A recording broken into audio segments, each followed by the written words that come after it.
এইবাৰ ৰাজমিস্ত্ৰীৰ ৰূপত ৰাজ্য চৰকাৰৰ এজন কেবিনেট মন্ত্ৰী মন্ত্ৰীৰ সহযোগী শ্ৰমিক হিচাপে দেখা গ'ল এজন বিধায়কক হাতত কৰণী লৈ দুয়ো প্লাষ্টাৰ কৰি গ'ল এটাৰ পিছত আনটো ঘৰৰ দেৱাল ৰাজমিস্ত্ৰীৰ ৰূপত ৰাজ্যৰ পঞ্চায়ত ও গ্ৰামোন্নয়ন খাদ্য অসামৰিক যোগান আৰু গ্ৰাহক পৰিক্ৰমা বিভাগৰ মন্ত্ৰী ৰঞ্জিত দাস হাতত কৰণী লৈ মন্ত্ৰী ৰঞ্জিত দাসে চলাই গৈছে কাম আৰু মন্ত্ৰীৰ কাষত সহযোগী শ্ৰমিক ৰূপে নাহৰকটীয়াৰ বিধায়ক তৰংগ গগৈ নাহৰকটীয়াৰ নামচাং চাহ বাগিচাত নিৰ্মাণ কৰি থকা দেশৰ সৰ্ববৃহৎ প্ৰধানমন্ত্ৰী আৱাস যোজনাৰ আৱাসিক আদৰ্শ কলনীৰ কাম কাজৰ অগ্ৰগতি আৰু খতিয়ানৰ বুজ লোৱাৰ পিছত এইদৰে মিস্ত্ৰীৰ ৰূপত দেখা গ'ল মন্ত্ৰীজনক ৩২ বিঘা ভূমি সামৰি নিৰ্মাণ কৰা এই কলনীত ১১৩ হিতাধিকাৰীয়ে ৪ সীমাসহ ১ কোটিকৈ ঘৰ আধা কথা মাটি গৃহ আলোকৰ লগতে পথৰ কাষৰ সৌৰ ব্যৱস্থা জলজীৱন আঁচনিৰ অধীনত বিশুদ্ধ খোৱা পানীৰ সুবিধা অনাময় আঁচনি শিশু উদ্যান অংগনবাড়ী কেন্দ্ৰ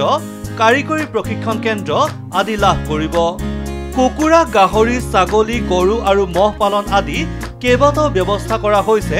আৱাসিক কলনীত প্ৰতিটো ঘৰৰ বাবদ ১,৫০,০০০ টকা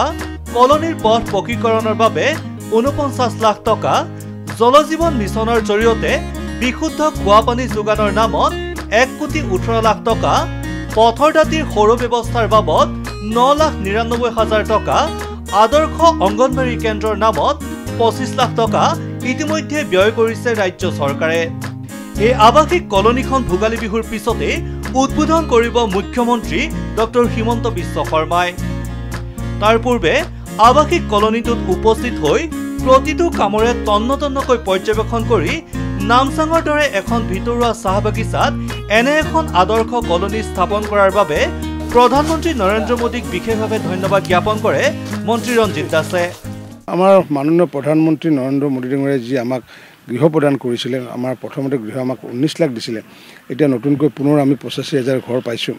গতিকে ১৯,৮৫,০০০ ঘৰ নিৰ্মাণ কাৰ্য চলি আছে আৰু সেইবোৰৰ ভিতৰত ইতিমধ্যে ৭০ লাখ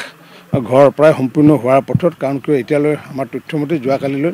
আমি ১৬ লাখ প্ৰায় ৭০,০০০ আমি সম্পূৰ্ণ কৰিছোঁ নাহৰকটীয়াৰ পৰা কেমেৰা পাৰ্চন আসিফৰ সৈতে আব্দুল ৰাজ্জাকৰ ৰিপৰ্ট DY 365